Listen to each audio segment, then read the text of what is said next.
Hey guys, welcome back to Seller Sessions on a Saturday. Number 6, I think it's part 6 or part 7. And normally we have a gang of the women from the industry, but this time we're doing a featured profile on Izabela Hamilton. So as we normally do with the podcast, this is kind of an origin story. We take it way, way back to the very beginning, and we'll chart the territory of her life from her childhood to where she is now in business. So hello, Izabela. Hey, Danny, thank you so much for having me. This is super exciting and kind of vulnerable at the same time. Yeah, I mean, we are as we know, we're in a bit of a funny time. Why I'm going to share to the groups, do you want to just give a little bit of rundown what you've been up to in the last couple of weeks, and then I'll get into the questions with you? When this all COVID-19 started, I actually had a long plan of doing a lot of traveling this year. I was supposed to speak at a few events that I'm kind of bummed that I don't get to until later this year. We were supposed to have a few conferences to attend and really, really cool stuff. But, this happened. And of course, it's so unexpected that we kind of had to put that on hold. But it gave me time to work on some projects that I've been kind of putting off, in business. So I'm super, super excited that I actually started and I'm heading towards an end goal with those. So yeah, just working on my business, creating another business, and actually working on a brand that I'm launching soon. So, some exciting things.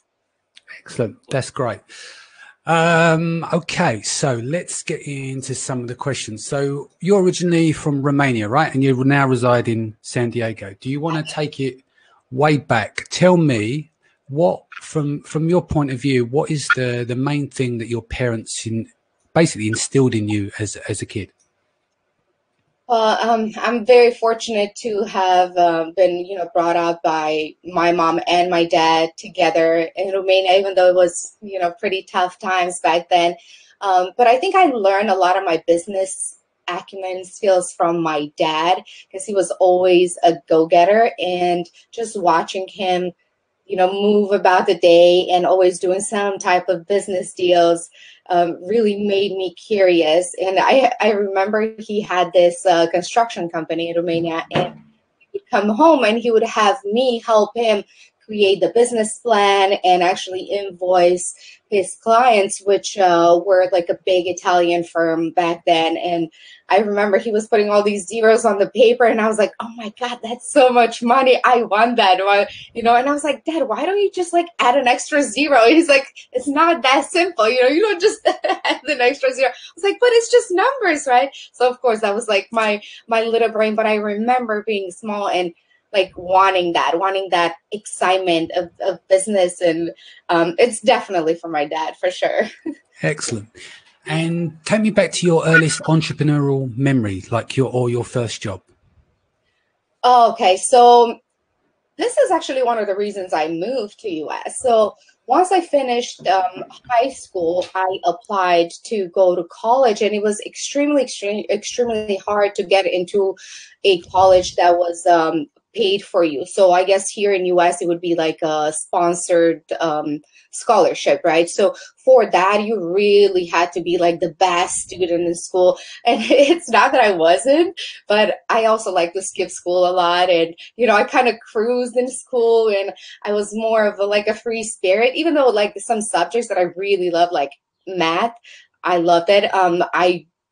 I just stayed in all those classes, but there's some that weren't that interesting to me. But anyway, that brought my score a lot lower, and I wasn't able to go to the college that I wanted. And then, because of that, I got to go to this specialty school, which is like a border agent actually.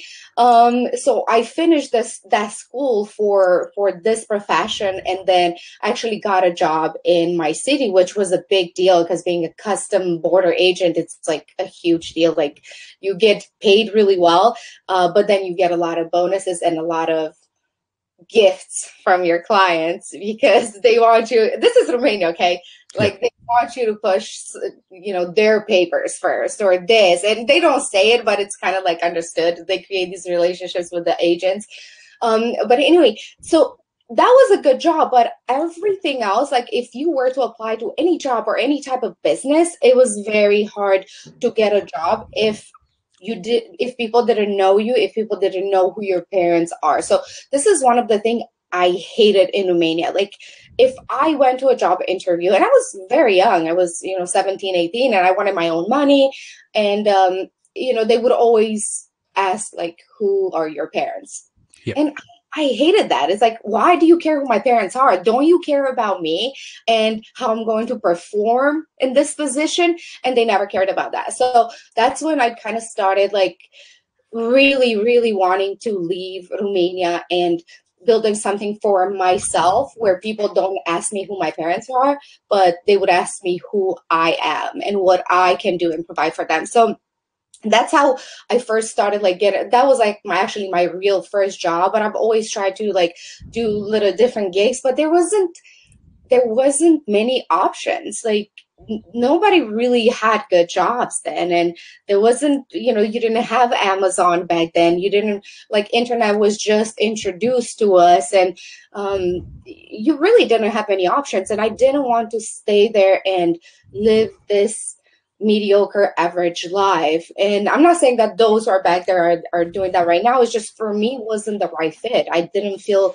comfortable in that environment, and I've always wanted to grow and become something more. So do you think that comes down to like your mindset as well, and the mindset of people around you? Like it's common, like in the UK, if you come from a small town, people want to move to the big city. If you're in the big city, people have enough of that, and then they move to the small town once they've made their money or whatever they're going to do. So what was it back then in Romania in terms of if you compare it to the US?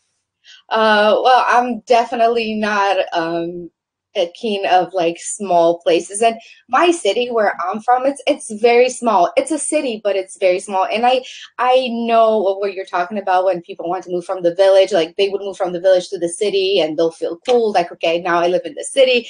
Everybody wanted to live in the city and live in an apartment, which is so backwards now, because after I moved here, all I wanted was to move in a house and not live in an apartment where you can hear your neighbors. But there, it was so different. It's like you were cool if you lived in an apartment in the city. So it was definitely kind of like that. And then for me, it was just like, even that city, like I had traveled to bigger cities there. It still felt so small because the mentality is the same. So even now when I go back to Romania, even after I've been here 16 years or maybe a little longer, it's always the same. It's like there's something there that's like that communist mentality, and it's probably a terrible term to use, but it's very hard to change. And I'm so grateful to have been in the US and learn to become a little different and be a little bit more open-minded. Like one of the things people say in Romania, oh, Americans just like smile for nothing all the time. And, and when I first moved to US, I remember like noticing that, because that's something they put in your head, like, why is everybody smiling? Like, and then they're like, oh yeah, Americans are so fake because they always smile. But now I get it. Like it's different. It's a different culture. And of course, having lived in Africa, in Asia, I got to learn those cultures too, and it's just so beautiful having different cultures. But yeah, it's definitely a completely different world, Romania, compared to US. And I'm grateful to have been able to live in both. And I remember when I was young, I used to like be sad and say, why was I born here? Why is it me, God? Like, why me? Like, why am I in this terrible place? And now when I look back, I'm like, I'm so thankful I got to live there and be able to come here and enjoy this place. And I really don't take it for granted. Especially San Diego, it's paradise on earth. And I've been to a lot of US cities, and I think America is beautiful, and the whole world is beautiful. Yeah. Hold on, I'll turn my mic off because it's feeding back. So in terms of school, like I always pose this question, and I'll be honest with you, I thought school was an absolute waste of time in terms of the contribution output to my life. What's your take on school when you take in entrepreneurship and what you've done and what you've achieved? Well, if you were to ask some of my teachers back then, Romaina, if I were ever going to succeed, they would probably say no. So I think it's schooling is really what you make of it. So for me, I learned better, learning things that I really, really love. So self-development, it's a big, big sphere for me that I'm always working on. Mindset, business skills, sales, really anything that has to do with business. So in unfortunately, schools don't really focus on these important matters in life. And of course, in Romania, as a communist country, they had their own agenda of what we are supposed to learn. So we would have all these other, you know, classes that really made no sense, and they weren't interesting, and they didn't catch my attention and a lot of the other kids in school. So but maybe this will change in the future. Maybe now, with especially with the current events and how this is going to play out, I think a lot more schools are going to turn to online, and maybe people are going to be able to pick the classes that they actually want to learn. I actually started a fund for my son, and even my accountant and everybody else. They said, why don't you do like the what is it called, the student the kids funding account? I forgot what the term is. But anyway, so I decided not to put the money in that because you don't even know in 18 years from now if schooling the way we know it would actually even exist. So I decided just to like invest some funds for him, and then he can do whatever he wants with that. Of course, I wish I would have been able to have that type of money when I came to US, but at the same time, like and some of the listeners do, I came with $100 in my pocket, and it felt kind of sad because I didn't have money to maybe spend on everything I wanted, but it taught me a lot of lessons in finance and work ethic and everything else. So it's like every single story has two sides. It's like, I wish I had more, but at the same time, I'm grateful I had so little because it made me really who I am. Tell me something that no one else knows about you. Wow, that was unexpected. I am always kind of happy. But one thing that I guess a lot of people don't know is that, I do have my down moments, and when they're down, they're really, really down. And I only say this because I know there's a lot of people who, see me and you and Christina and all these other entrepreneurs all the time on Zoom being happy. And, they have this image of us like being super successful, but we're just normal people. Like, I have my down days when I cry and I think the world is going to end, and how terrible of a life I have. And of course, it's an amazing life. But I guess one thing I want people to know is that, I'm just like a normal girl, and I do normal stuff, and I go to the gym, and I procrastinate a lot, and I don't wake up at 5 a.m. and as I wish I did. So I'm just a normal person that does normal stuff, and just happen to be blessed enough and lucky enough to be able to be here with you today, Danny. Well, this is the thing. I think we all agree, is whether they admit it or not, is like everyone's vulnerable. Everyone has their down moments. I mean, obviously we live in a microwave world where everyone's trying to put their best foot forward. We're in the middle of COVID-19. And I always say to people, look, at the end of the day, there's nothing wrong with being vulnerable, but there's everything wrong if you just give up. If you don't give up, you just and get on with it.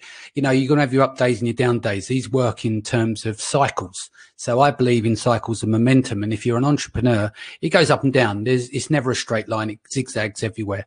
So, and I think it's important is if you can be your authentic self. So you are going to have your bad days. You probably watch through. This is probably about the 39th day in a row I've recorded. There's probably days that if you look at my face on some of these recordings, I really didn't want to do it. Do you know what I mean? But you promise yourself you get here at 4 o'clock. So I don't see there being any problems with vulnerability at all. And it also, it's just part of being the human race, Yes, I understand completely. Yeah. Okay. Name a business book that has influenced your life and why? Well, my favorite book is Think and Grow Rich, and I think that's Well, one. that didn't turn out too bad, did it? No, it's one of those books that just really gives you so much, like I don't want to say necessarily power, because you can do what you want with a book, and we all may read the same book and everybody gets something different, but I think it spoke to me almost directly because of where I'm coming from, and first making my first wish, which was to come to US. And it seemed such a nerve-wracking wish because there was no way I could have made it from Romania to here. There was no way, at least at that time in the situation I was in. And when I came here and I discovered this book and I was reading through the pages, and it's been a while since I read it, but I remember thinking, oh my God, this is exactly what I do. Like, who wrote this? Like, did somebody write this for me? And it's like, it's one of those books that you just want to like tell everybody, like, read it and you will change your life. And as I said, of course, it may not change your life the way it changed mine, but it just really put some things in perspective. And for me not to think that I'm crazy, because, you do have these wishes and then they come true and you're like, oh my God, was that me or was it just luck? So I think once you start discerning between the two, and the more you start believing in what you do, and of course put in the work, you see the fruits of your labor coming alive. And then the more you do it, the more it's like, okay, this is definitely me doing it. So that was one of the books that really like opened my eyes to like the business world. But of course I read The Secret, and there's so many other good books out there that we could make a whole list. You could do a book club. Yeah. I'm just going to say some hellos and read out some of the comments as well. So big hello to Joe, Andrea, Yao is in the feed here, Sharon. Hello, Sharon, Sean, Tiffany's back. Annalise is here. Steve is here. McCain Warren is here. I'm sure you're friends with McCain. Anna is here. Andrew Kramer is back. In terms of comments, the StreamYard's not working, so I'm going to my page now. Sharon Evers says, what a babe. I hope she's referring to you. Sharon, please confirm. Tiffany says, I'm a self-development junkie too. And she said, good morning. And Anna Marie says, hi to the both of us. So going into our next question here, who's been your biggest influence on your life and why? As I said, I think my dad is definitely one, because I've seen him like struggle throughout like my childhood, but at the same time always coming on top. So even though like you would look at everybody in our neighborhood, let's say everybody knew each other because you live in one apartment and a lot of people live till the end of their life there, so all your neighbors. And I would see my dad always working a little harder than everybody else. And like for us, Christmas was a big deal, and it was the one time in the year where you got like some new clothes or some sweets or something. And it was that when I tell you like Christmas was big, it's like we would get bananas and oranges. And I know that sounds crazy because now you can get that anywhere, but for us, living at that time, only having this small like pleasure made a big difference. So I would always see my dad like working hard to provide for us. I have a sister and a brother. I don't think I mentioned that before. And I remember him just working so hard to make sure that we do have a little more and be a little happier. And of course, there were years where we didn't really get anything, and it's just what it was. But it was so strange because in my head, I thought the whole world was like that. Like I didn't think it was just Romania, and then my dad kind of introduced this idea of America to me, even though he had never been here. We didn't even know anybody that's been here, and I don't even know how he knew about it. I guess I should ask him. But he planted this idea into my mind of coming here, and I really thank him for that. So he sounds like, mute the microphone. It sounds like obviously he played a massive role in nurturing you. Maybe one of his dreams was to go to America, and he's kind of living that through you by inspiring you to go there, live your life. I've invested here to support the family. You're still young. Why you can go and do it? Just go off and go out and see the world. Yeah, and and that has again, two different sides, because even though it turned into my dream, so that was definitely his dream, and I don't think he could have ever been able to. So he kind of instilled that in me, and then I came here, but it was like one of my biggest wishes. But then I've always had this like almost like a pressure of me having to do these things for my family. And I don't want to sound like in a bad way, but it is kind of a pressure because, I was the oldest one in amongst my siblings, and I was the one that's supposed to come to US and figure it all out and, get a good job and get them all here. They didn't voice this. They didn't say this to me, but I knew, like, I have to come to America and make it. Like, I can't be a loser and I can't not do well. So, I did come here and, I took on all kinds of jobs. My first one being a nanny job that actually brought me to America. But, my dad gave me $100 and, he paid for my program, the nanny program, which is, I think, $1,000 back then. And $1,000 in Romania, it was, God, I mean, I think people were making like $50 a month then, maybe 100 if you were like in a really high position. So imagine having to borrow $1,000 to send me to US. Of course, I didn't have any more money to give me, but he gave me $100. But just having that pressure now to like perform, really like make sure that, I paid that money back. So I worked really, really hard in this job, the first job that I had, which was paying me $140 a week. So $140 a week I was making for like 40, 50 hours of work. And I collected all that money until I got to 1,000, and I sent it back to my dad to repay our debt. But it's like it stole my childhood. It stole my spirit. I mean, I was still young and happy and doing this, but I had to like be an adult really quickly. And, I came here when I was 21. I was 20, turning 21. So that's very young. That's very young to take life so seriously, which I think is what made me like a serious person throughout the years. I mean, I'm still silly, but, I had to like cut my childhood short in a way to come. Oh, sorry, I cut you off there. Do you want to tell the audience where your family are now? Yes, my family lives right next door to me. I was, fortunate enough to be able to buy them a home this year, and they're literally next door. And I really did it kind of for my selfish purposes because I have a 4-year-old. So I just like whenever I need my mom, I'm just like, hey, this kid is here, take him. So, but it's good to have my family here, and to have my mom and dad like being able to live here and enjoy this part of my life with me and helping me raise Ezekiel, my child, and it's really nice. It's really nice to have them here. Cool. I'm going to read out some of the comments here. So we've got, yes, Izabela, Sharon Evan, as I was joking about earlier on when she said, what a babe. Rish says, Danny live and ready as always. Yao says, inspiring story. Rish says, Izabela insights, fire emojis. And we also have, Joe says, Izabela is a legend. You are the things that make you. This is incredible and inspiring and much needed from Tiffany. Thank you. So, next question.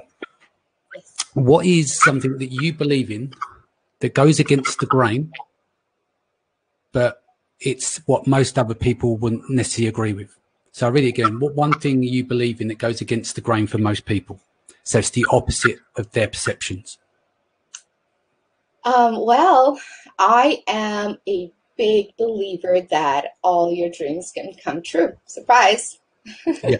And I think it's because, one, when I first made my big wish of, coming to US, even though it took me years and years to fulfill that, when it happened, I didn't think much of it. And then I moved to US and, I started actually thinking about what I want next and actually visualizing.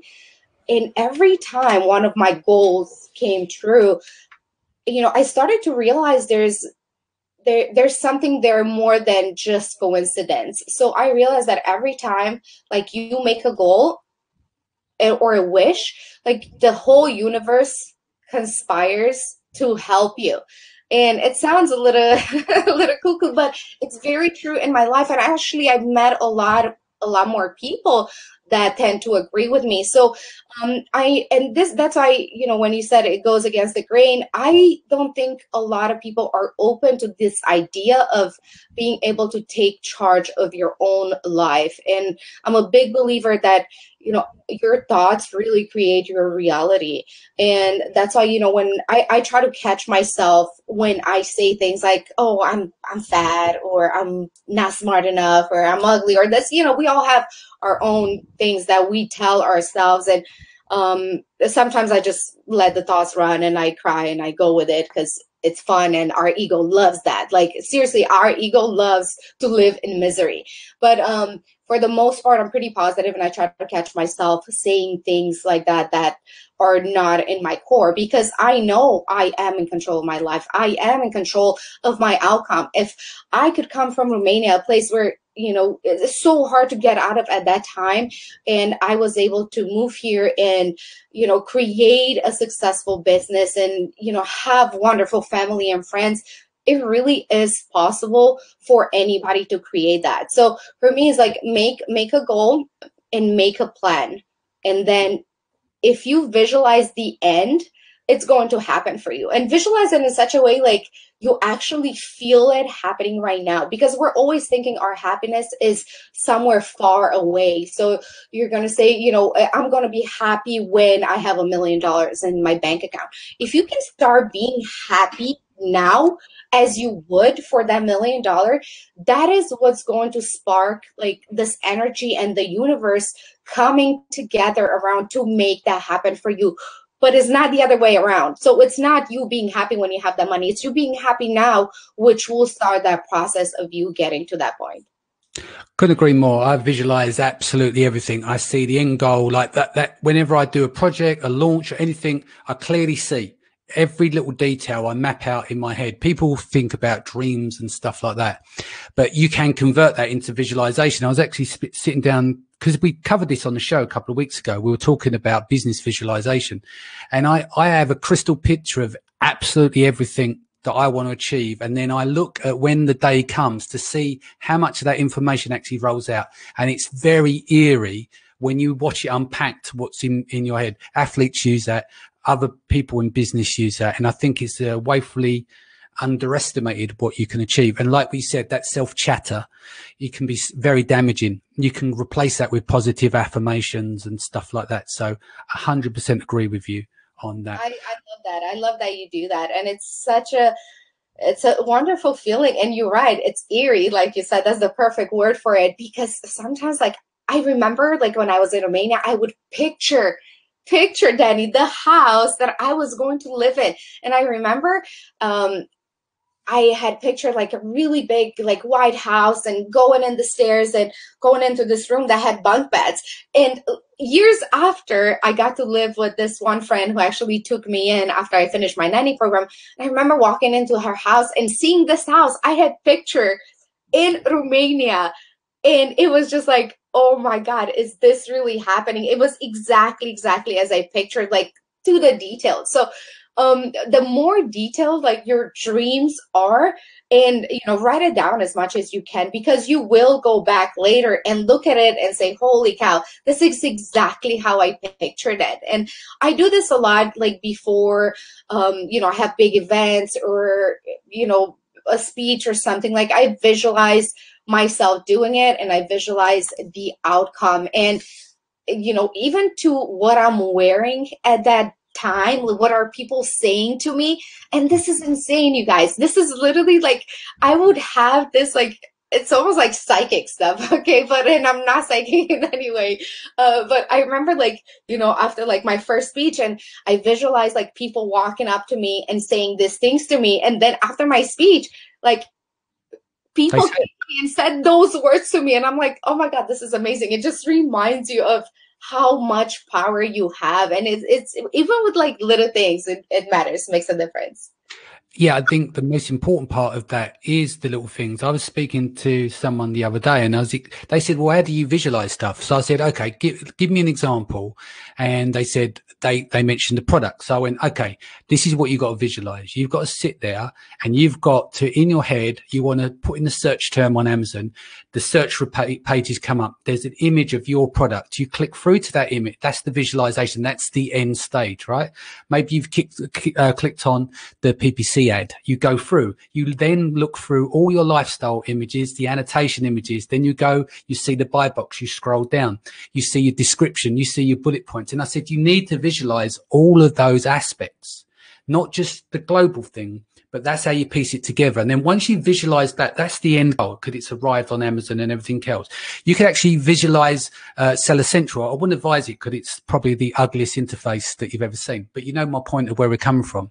But you visualize and you break down every bit to those elements. And then what you do, you build it. You put the team together or you build it. You go back to day one. And it's very powerful. It's very easy to do. Anyone can do it. You've just got to pick out each of those little pieces to do so. But I don't think people think it's some really big task, and it's not. It's really just simply breaking down the mechanics of each of those elements, and then you start the process. Because a lot of people will build something and put stuff together later. They don't know what the end picture's like, so sometimes they go off track and they fail at that task because they didn't know the meaning of the end game. So get to the end game first, visualize it, break it down, create it, and then build the narration and build a team around it. Yep, reverse engineer it, absolutely. And when you do that, your brain is, it's made to like rationalize everything. So if you make a goal and say, like you said, you see your product live on Amazon, and then you go back with the steps, I have to do this, I have to do this, I have to do this, then your brain can relax. It's like, okay, this is not that hard. Because for a lot of people is the vision is so big. It's like, wow, me like become a 7-figure sellers. They see all these successful people in our space and like, wow, I could never do that. Like, who am I to become that? But if you make that plan and you say, okay, to become a 7-figure seller, I have to like make $1 million a year or 2 or whatever. And then you break it down. How much do I actually have to sell per month? Out of that, how many actually units? How many this? And then when you break it down into these small, like bite size, then you're like, oh, okay, that's not that terrible. And actually makes you relax and gives your brain like a little bit of relaxation, and you're not like freaking out over the process and what it's going to take you. And that's really what it is, because it's our fears really that stop us, nothing else. Because you're just as capable as all this other big guys, selling, 7, 8, 9 figures. You can do that as well. It's just creating a plan and really cutting it into tiny pieces and go day by day. And like Danny said, if you fail, it's okay. You get up and you move on. Just don't give up, because when you give up, that's when that's final. Yes, that's final. Yeah. Some more comments in the feed. We got Joe says, Izabela, what drives you now? You've sort of made it. I totally relate to everything you are saying right now. Joe also said, Danny, I love your visualization. Also gives one clarity. Then the universe goes to work with you. If you're a good person and you put good stuff into the world, the universe will always come to work for you. So going back to Joe's question here, Izabela, what drives you now? You're sort of made it. I totally relate to everything you're saying right now.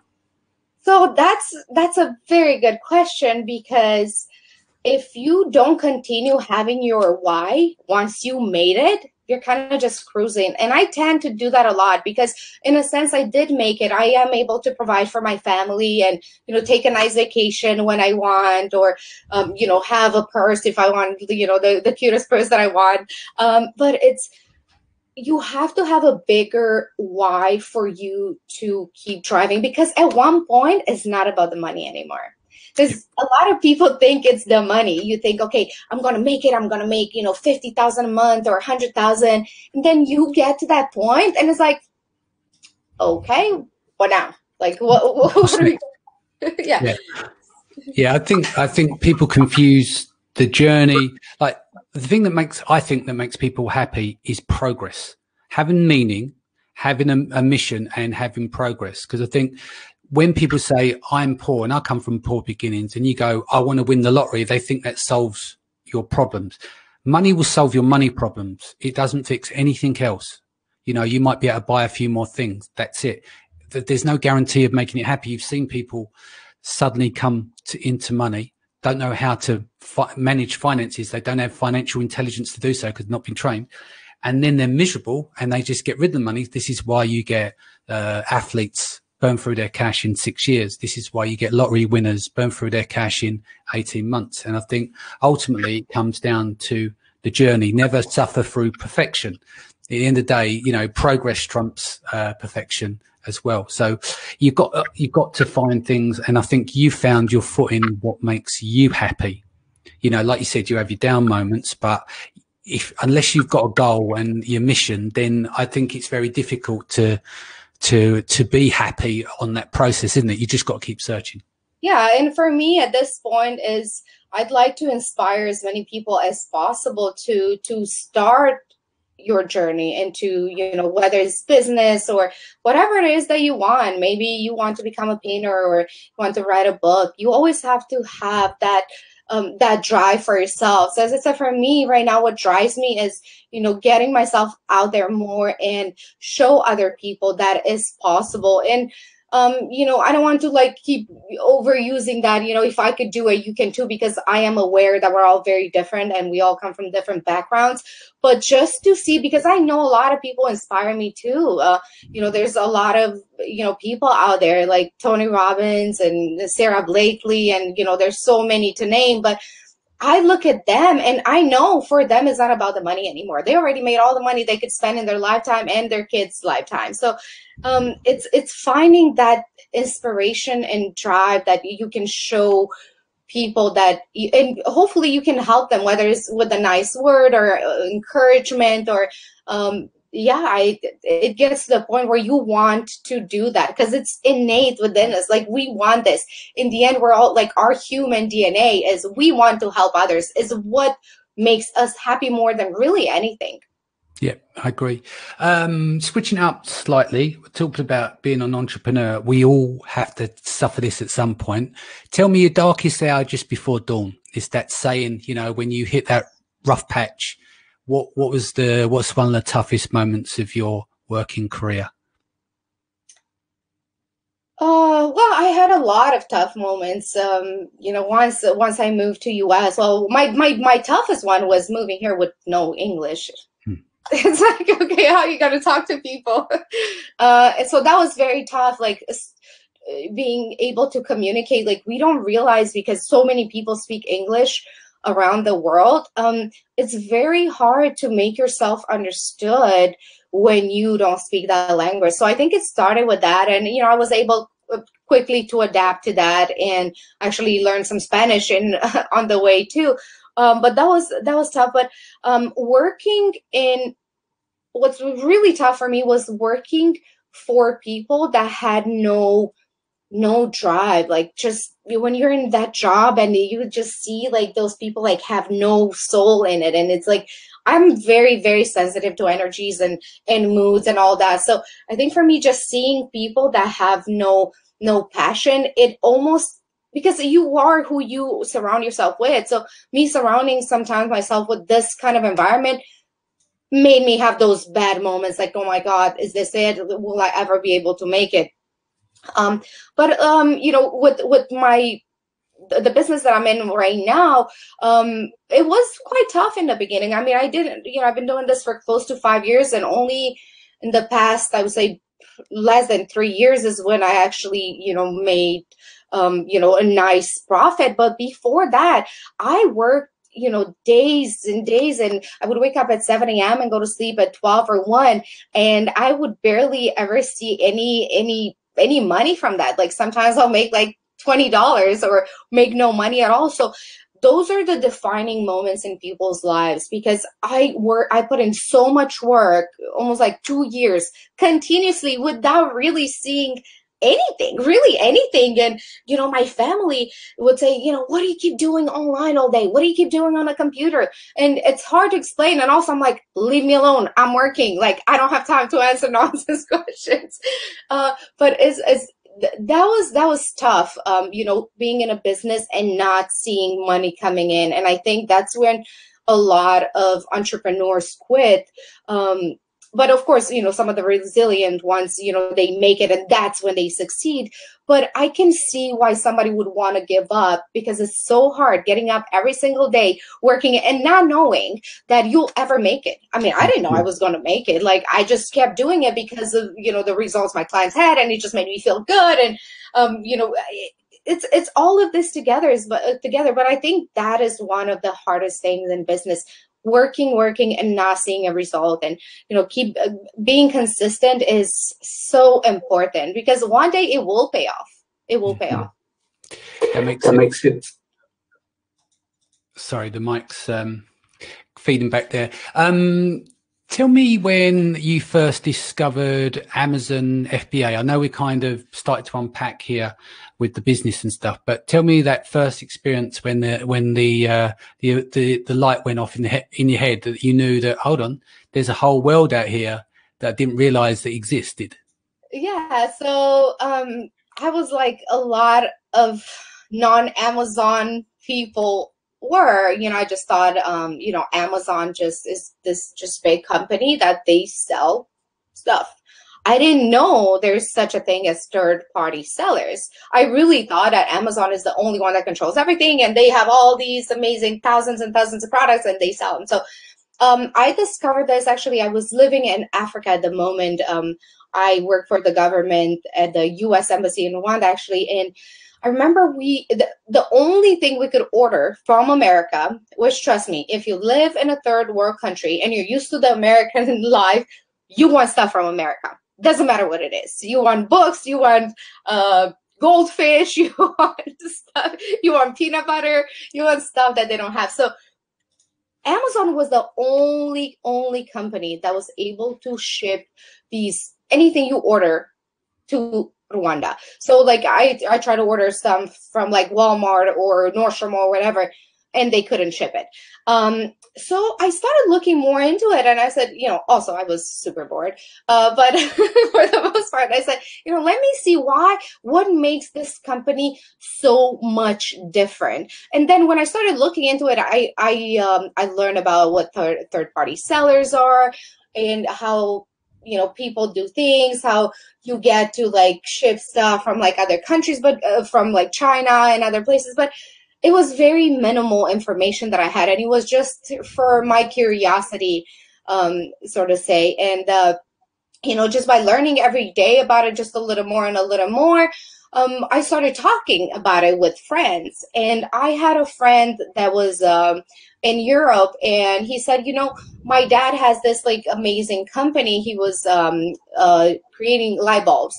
And he said, I want to put it on Amazon US. And, we've been talking about it. Do you think you might want to help us like get that, listed on Amazon? And I said, why not? Let's give it a try. So he created his Seller Central, and I started helping him with the listing, and it just went very simple. Just looked at what other sellers were doing with the listing. It was so easy back then. And we, kind of took that and we kind of made our own, well, his, because it was his store.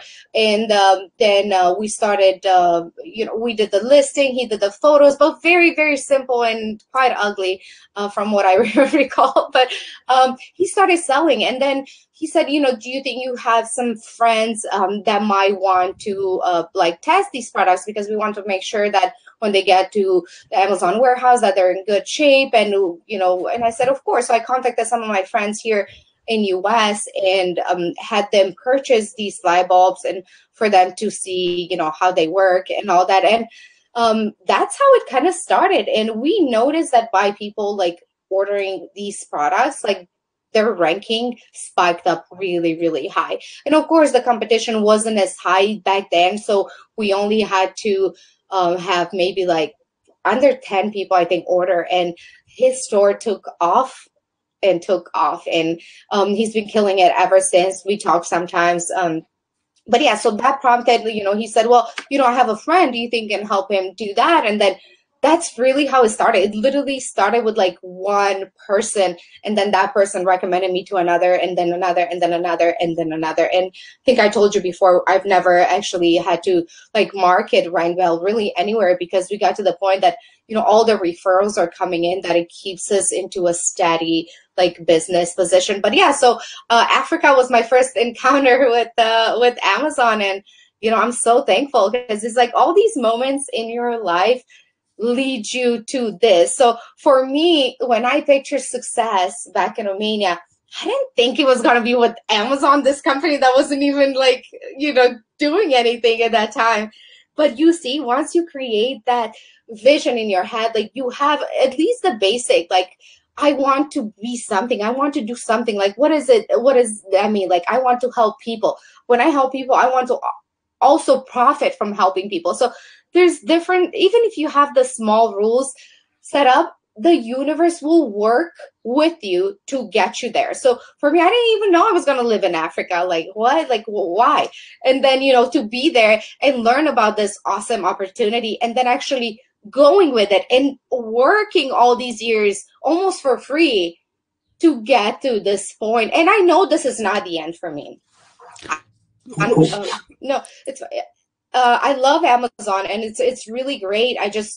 I know there's other steps to my life to come, but I am really enjoying this moment and where I am right now, and I absolutely love my Amazon family and you and everybody else. We get to see each other at conferences, and it's like a family. But yeah, I could keep going about this all day.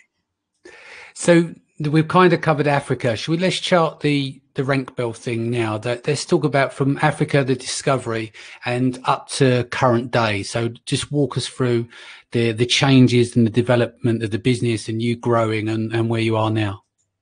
Yeah, so when I first started, it was just me, and I was helping that one seller, and then another seller, and then I got to a point where I was, like I said, I was working 12, 14-hour days, and I realized I can't do it on my own. I cannot perform well enough, because when it's just you, it's very hard to really scale. And I didn't know this then. Like, so all these things, all this business, things that people already know that they've been in business, I didn't have that. Just a normal girl, came from Romania, worked here, worked there, worked a little bit for the embassy. I didn't have this entrepreneur Bible per se. I didn't know what it means to scale. I didn't know what it means to hire. I didn't know any of it. So I kind of like discovered it myself, which is the hard way to go. Don't do that. Like, there's so many things out there to help you these days. Like, there's books, there's VA agencies, there's all these Facebook groups that we're in that you can ask people questions. I did not have that. So for me, I kept working, and I saw barely any money anyway. So I said, for me to scale, I need to get help. And that's when I heard who my COO is now, Heather. And she's been like a godsend to me. So after, having her on my team and helping me, kind of took some work off of me, where I was able to expend more and, feel more relaxed, so I can give more quality service to my clients. And then now I think we have a little bit over 10 people, I think 10 or 12 that are working with Rhinewell, and they're all females, and they're all in US, and they're just amazing, because they take so much workload off of me that I am able to do, things like this, like, and attend conferences and really get our name more out there. But I'm telling you, without my team, obviously, as you know, I couldn't be here, and they're doing so much work, and I'm so thankful and appreciative for them. So sorry, because the mic keeps feeding back. So anyone listening on the podcast, I have to mute Izabela here, just so that we don't hear the feedback. So you mentioned there you've got like a team of 10. I mean, how many launches? We haven't really discussed what the business is. It's a launch service, isn't it? What else other services do you have? And how large is your customer base, being that you've got 10 staff? So the girls that work with me, they're not full time. They're really on a need basis, which is kind of all the time. But they're not like set on like 40 hours or 50 hours or 20 hours. It's just, the more volume of work we have, the more they work. But they all do different things. So Heather is, as I said, my chief operation officer, and she takes in all the orders in, and she makes sure that the client is very satisfied from the moment they come to us till the moment they leave. And then she assigns a senior executive for each account. So let's say you came into me and said, I'm launching this, toothbrush, and I need 300 giveaways and this many per day.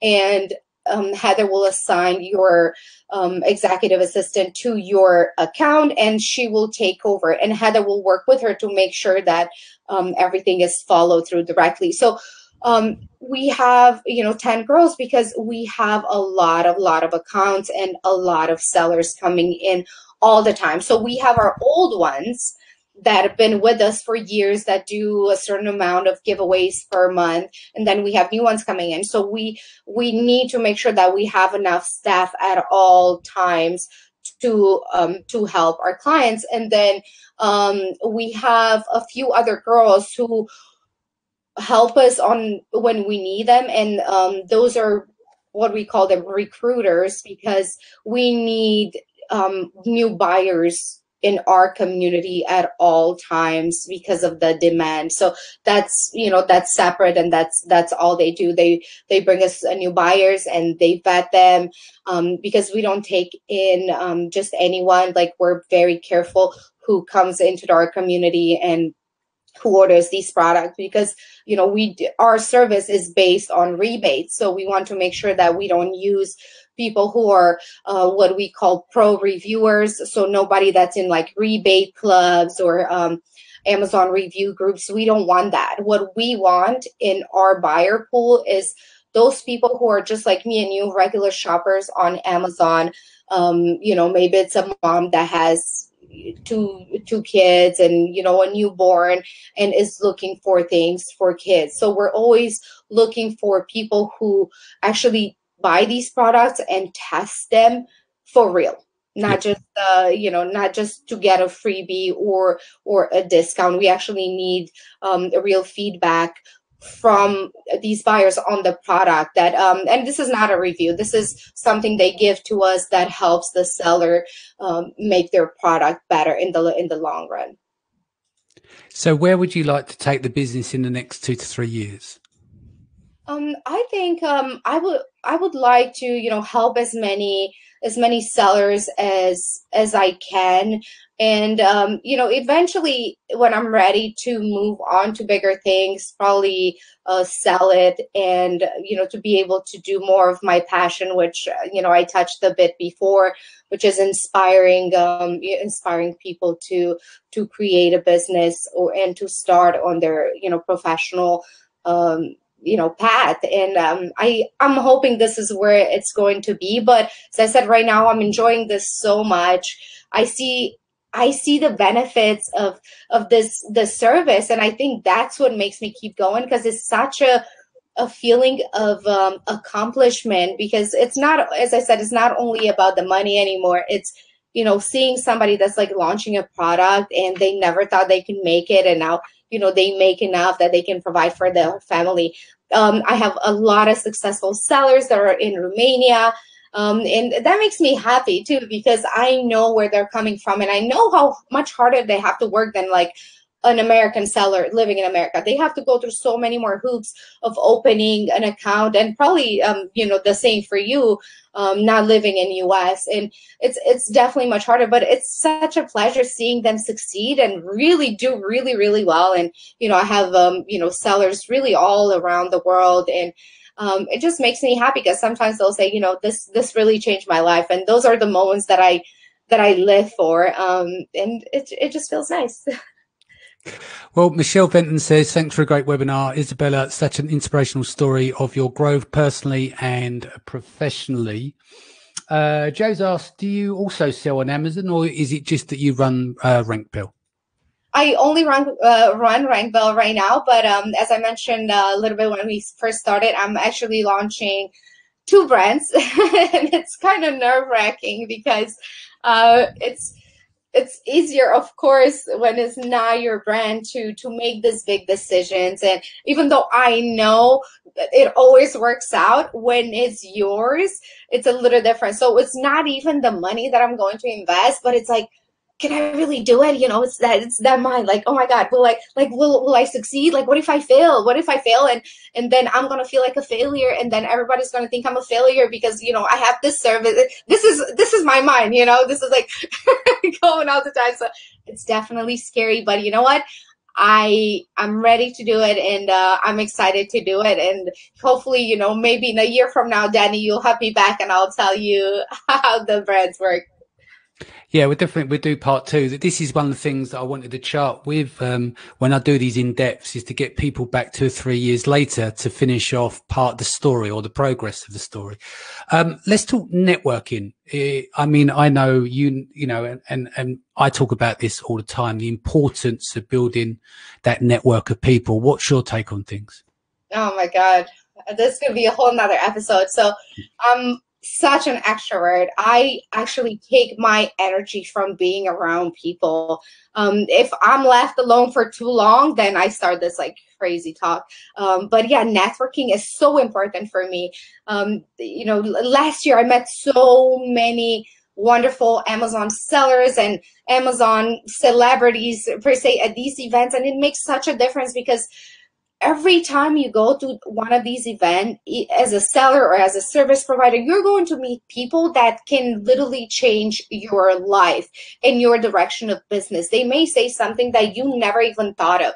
And of course, you know, at conferences, they have this wonderful speakers all the time. And I get so much inspiration from just their talks, and but really just talking to people and meeting people and not being afraid to talk to people. And I think one of my abilities is, you know, to make friends really easily because I'm so open and I'm so caring, and I'm actually legit interested in you, and your story makes me, you know, a little, I can make friends easier than a lot of people. So my suggestion is for those that have never attended events, you know, to just go out there and really talk to people. Like if you see somebody like making eye contact or something, just walk over. And of course, it's always scary. Just like when you start a business, it's always scary.